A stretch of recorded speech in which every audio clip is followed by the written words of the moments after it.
Okay, so after reading the first chapter of The Deadly Rise of Anti-Science, A Scientist's Warning, so in the first chapter, essentially it's an army of patriots turn against the scientists, and essentially this chapter was actually, like, really interesting. It talks about, like, the emails and the threats that they would used to get while, they were trying to help with, vaccinations. So something that this, doctor,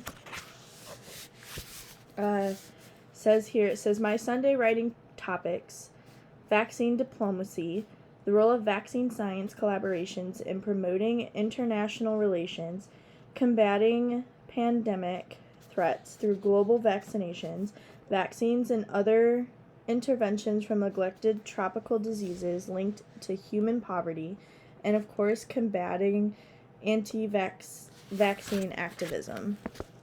So then it just, like, talks about, like, the little sections, or, like, the big picture. Anti-science as the scary new normal across conservative America. Excuse me. And something that, like, really stuck out to me was that I detail how anti-science became a dominant force in the United States, resulting in the deaths of thousands of Americans in 2021 and into 2022. And why this situation presents a national emergency. And then it goes to talk about something else that I essentially talked about or highlighted in my book, is their lives could have been saved had they accepted the overwhelming scientific evidence for the effectiveness and safety of COVID-19 immunizations, or the warnings from the community of biomedical scientists and public health experts about the dangers of remaining unvaccinated. Ultimately, such public defiance of science became a leading killer of middle-aged and older Americans more than gun violence, terrorism, nuclear proliferation, cyber attacks, or other major societal threats. Anti-science is also globalizing.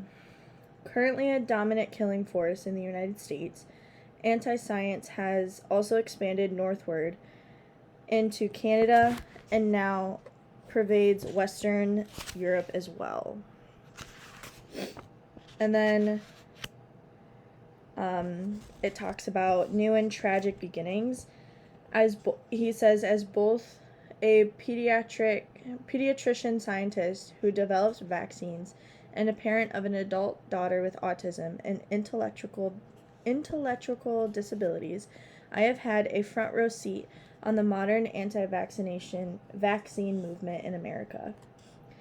In its early years, anti-vaccine advocatism first grew out of a loose confederation of small grassroots organizations that asserted vaccines were unsafe because they contained toxic ingredients and caused autism. So that it talks about here.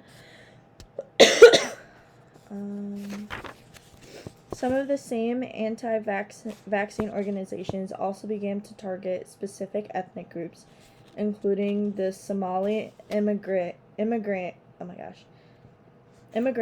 community in 2017 and Orthodox Jewish communities in 2019. So then it goes on to talk about 4 years, the anti-vaccine activists had taken aim at me personally or my family.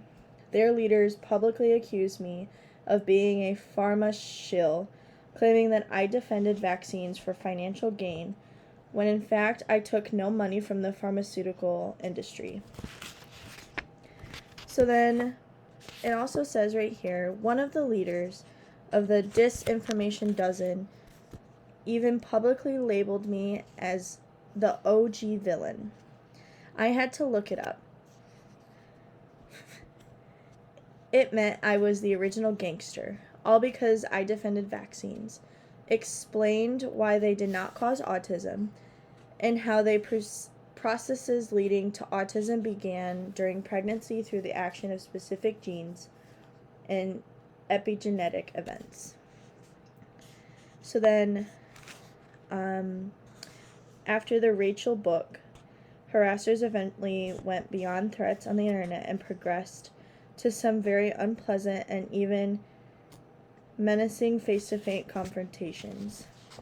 In 2019, I was accosted in Houston before speaking at a public health briefing sponsored by a member of the Texas congressional delegation. Then, at a medical vaccine conference held in New York City, 2 individuals stalked and taunted me for defending vaccines. The following day, a large group of anti-vaccine protesters surrounded the main hotel entrance as I spoke inside.